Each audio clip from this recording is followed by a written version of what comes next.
Un géant du jeu vidéo avait laissé derrière lui un testament vidéo. Dans l'Oasis, le jeu qu'il avait créé, il avait caché 3 clés.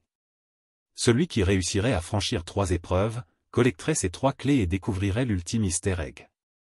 Le gagnant hériterait de 500 milliards de dollars en actions de l'entreprise ainsi que de la propriété totale de l'Oasis. Dès que cette nouvelle éclata, des millions de joueurs se ruèrent dans l'Oasis pour devenir des chasseurs d'œufs. Parmi eux se trouvait Wade, notre héros. Dans la vraie vie, il n'était qu'un jeune homme sans le sou, vivant avec sa tante dans un quartier pauvre. Mais dans le jeu, Wade était un pro du gaming. Son avatar s'appelait Parzival. Avec son ami Aesh, ils espéraient tous deux changer leur vie grâce à cette quête. Mais Wade et les joueurs n'étaient pas seuls, une société rivale, IOI, dirigée par le cupide Nolan Sorrento, voulait s'emparer de l'Oasis. Pour cela, IOI avait rassemblé une armée de joueurs et un gigantesque groupe d'experts pour résoudre les épreuves. Pourtant, 5 ans plus tard, personne n'avait trouvé la moindre clé. Les joueurs n'avaient découvert qu'une seule épreuve, une course-poursuite infernale. Cette course semblait impossible à terminer. Il fallait éviter des obstacles monstrueux, de gigantesques points de fer, un T-Rex tout droit sorti de Jurassic Park, et enfin King Kong qui semait la terreur. Cette fois, Wade prit les devants. Alors qu'il s'approchait enfin de la ligne d'arrivée, King Kong surgit du ciel pour lui barrer la route. Après une manœuvre de génie pour s'en sortir vivant, Wade sauva un joueur nommé Artemis. De cette rencontre naquit une nouvelle amitié. Pour trouver des indices sur la première épreuve, Wade se rendit aux archives d'Hallyday, le créateur de l'Oasis. Là-bas étaient conservées toutes les vidéos de la vie d'Hallyday. Après des heures de recherche, une vidéo attira l'attention de Wade. Elle montrait une dispute entre Hallyday et son ancien partenaire, Morrow. Ce dernier voulait imposer des règles dans l'Oasis, mais Hallyday refusait. Pour lui, l'Oasis devait rester un endroit où l'on pouvait simplement s'évader et se détendre. En regardant la vidéo, Wade comprit enfin le secret de la première épreuve, reculer plutôt qu'avancer. Lors de la prochaine course, alors que tous les autres joueurs fonçaient à pleine vitesse, Wade resta calme et fit marche arrière. À la surprise générale, il découvrit un chemin secret sans obstacle, et passa la première épreuve. Hallyday apparut alors sous sa forme virtuelle et remit la première clé à Wade, ainsi qu'un indice pour la deuxième épreuve. Grâce à cela, Wade se retrouva en tête du classement et devint une star dans l'Oasis. Même Artemis vint le voir pour comparer leurs découvertes. Pendant ce temps, Nolan Sorrento, furieux, entra dans l'Oasis pour engager un joueur redoutable nommé Hiroc. Sa mission ? Éliminer Wade du classement. Pour décrypter l'indice de la deuxième épreuve, Wade et Artemis unissent leurs forces. L'indice parlait de retracer ses pas et d'échapper au passé. Leur quête les ramena une fois de plus aux archives d'Hallyday, où ils firent une découverte cruciale. Une vidéo révélait un moment intime, Hallyday évoquait Kira, la seule femme qu'il ait jamais aimée. À cause de sa timidité, il n'avait jamais osé lui avouer ses sentiments et avait manqué sa chance. Lors d'un rendez-vous, Kira voulait aller danser, mais Hallyday l'avait emmené voir un film à la place. Ce regret resta gravé dans sa mémoire toute sa vie. Wade expliqua au conservateur que Hallyday n'avait mentionné Kira qu'une seule fois dans l'intégralité des archives.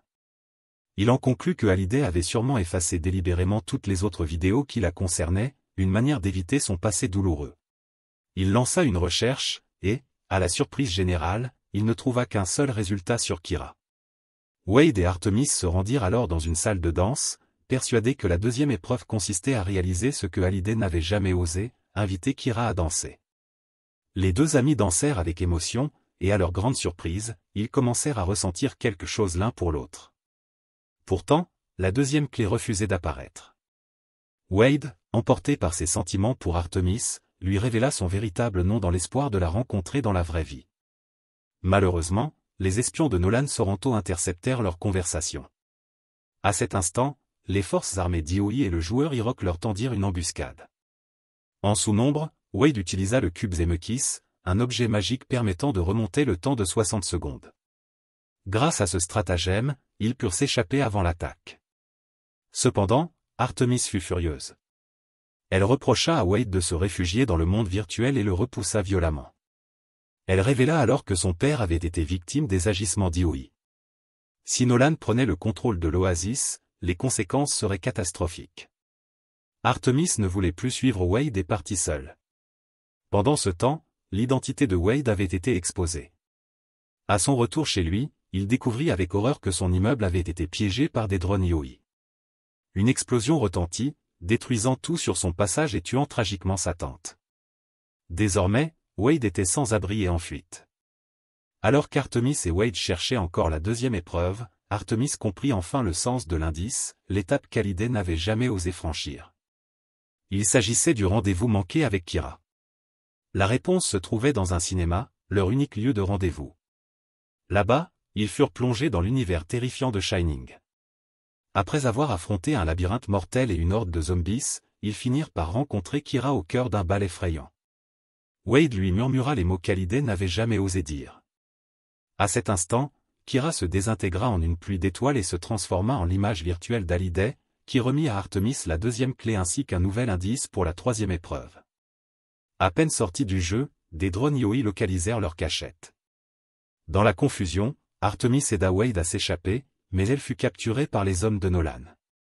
Wade, quant à lui, fut sauvé par ses amis, Aesh, Deto et le jeune Shoto, un génie de 11 ans. Pendant ce temps, Yoi avait pris de l'avance.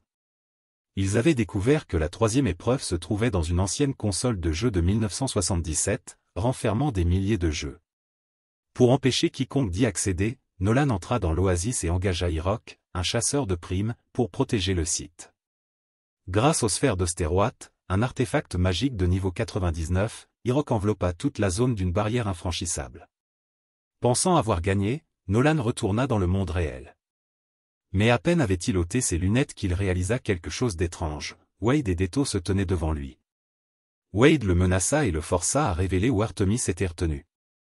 Nolan comprit alors qu'il n'était pas dans la réalité, mais dans une simulation virtuelle créée par Wade et son équipe. Paniqué, Nolan retira ses lunettes pour découvrir la véritable réalité. Wade et ses amis avaient réussi à pirater le système d'Yoi. La bataille pour sauver l'Oasis était loin d'être terminée.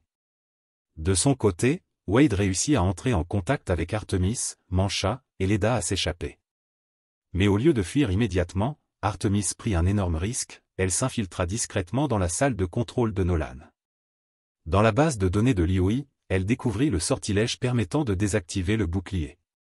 Déterminée à accomplir sa mission, elle se faufila dans les rangs de l'armée d'Yoi, s'empara d'un équipement de jeu et, sous couverture, rejoignit la planète de la destruction. Sur place, le bouclier magique était sous la surveillance d'un soldat vigilant. Artemis utilisa un objet volant télécommandé et récita le sortilège mystique à distance. Soudain, le bouclier s'effondra. Pendant ce temps, Wade révéla en direct dans l'Oasis le plan machiavélique de Nolan, appelant tous les joueurs à se battre pour sauver leur monde virtuel. Le message se propagea comme une traînée de poudre. Très vite, des milliers de joueurs affluèrent vers la planète de la destruction, prêts à livrer la bataille la plus épique de l'histoire de l'Oasis. Nolan dévoila son arme secrète, il se transforma en robot titanesque. Mais c'était sans compter sur Deto, qui se métamorphosa en guerrier géant pour lui tenir tête. Dès son arrivée, Deto asséna à la créature un coup spectaculaire, forçant le monstre mécanique à reculer. Malheureusement, le temps limité de la transformation de Deto joua contre lui. Après avoir gravement endommagé le robot titanesque, il fut réduit en cendres, laissant le champ de bataille brûlant de sa bravoure. Wade se retrouva alors en danger. Alors que tout semblait perdu, un géant de métal apparut au-dessus de lui, frappant violemment ses ennemis et dévoilant Artemis, caché dans sa paume. Sans perdre une seconde, Artemis tira une balle précise, détruisant l'œil du robot géant, avant d'y jeter une bombe fantôme. L'explosion réduisit le monstre mécanique en morceaux. Mais l'ennemi n'avait pas dit son dernier mot. Hiroc, le chasseur de primes, fit exploser le pont reliant Wade et son équipe à leur objectif. Dans un dernier élan de courage, le géant de métal, grièvement blessé, rampa hors des décombres et se transforma lui-même en pont vivant. Wade se précipita, courant de toutes ses forces pour traverser. Hiroc profita de l'occasion pour tirer, touchant le géant à plusieurs reprises. Peu à peu, ses membres commencèrent à se briser sous les tirs, jusqu'à ce qu'il ne puisse plus tenir.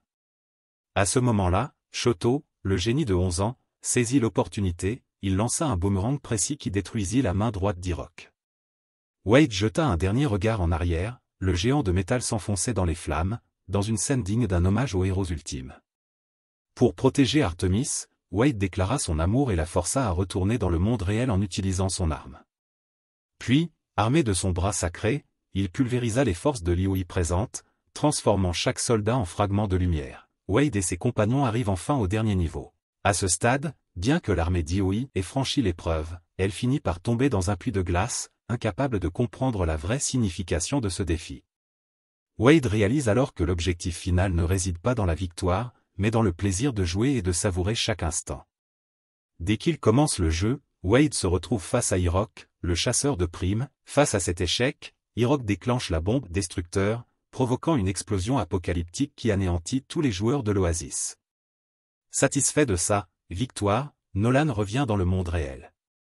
À sa grande surprise, il découvre que le tableau des scores, censé avoir été remis à 0, affiche de nouveau le nom de Wade en tête. Le secret. Cette pièce de monnaie apparemment insignifiante offerte par le conservateur était en réalité une vie supplémentaire. À présent, plus rien ni personne ne peut empêcher Wade d'aller jusqu'au bout. Dans le jeu, il explore chaque recoin avec minutie et finit par déclencher la carte cachée. James Hallyday, le créateur de l'Oasis, apparaît alors pour remettre à Wade la dernière clé. Sous les yeux du monde entier, Wade utilise la clé pour déverrouiller l'ultime secret, l'emplacement de l'œuf de Pâques tant convoité. Hallyday lui demande alors de signer un contrat pour hériter de ses parts et de toute sa fortune, mais Wade s'arrête au dernier moment. Il reconnaît ce document, c'est le même contrat qu'Hallyday avait jadis fait signer à son ami Morrow pour lui retirer ses actions, un acte qu'il avait profondément regretté. Wade comprend que c'est là la véritable épreuve finale. En voyant Wade réussir, l'apparence d'Hallyday change, révélant son véritable visage. Il emmène Wade rencontrer son jeune lui-même, symbolisant son passé, et lui remet enfin l'œuf de Pâques. À cet instant, l'éclat lumineux de l'œuf transcende le monde virtuel pour éclairer la réalité, laissant Nolan sans voix. De son côté, Morrow transfère les actions de l'Oasis à Wade. Fidèle à lui-même, Wade choisit de partager les parts avec ses compagnons d'aventure. Morrow lui révèle alors un secret, c'était lui, sous l'apparence du conservateur, qui lui avait offert la pièce de vie supplémentaire. À la fin de cette histoire, Wade et son équipe prennent les rênes de l'Oasis. Ils ferment le centre d'exploitation d'Liyue et instaurent une nouvelle règle. Chaque semaine, l'Oasis sera fermé les mardis et jeudis afin que chacun puisse profiter de la vraie vie, car après tout, la réalité est la seule chose authentique. Et voilà, les amis. Si cette vidéo vous a fait vibrer autant que nous en revisitant ce chef-d'œuvre plein d'émotions et de clins d'œil, n'oubliez pas, lâchez un pouce bleu pour soutenir la chaîne. Et surtout, abonnez-vous et activez la cloche pour ne rien manquer des prochaines vidéos. À très bientôt pour une nouvelle aventure.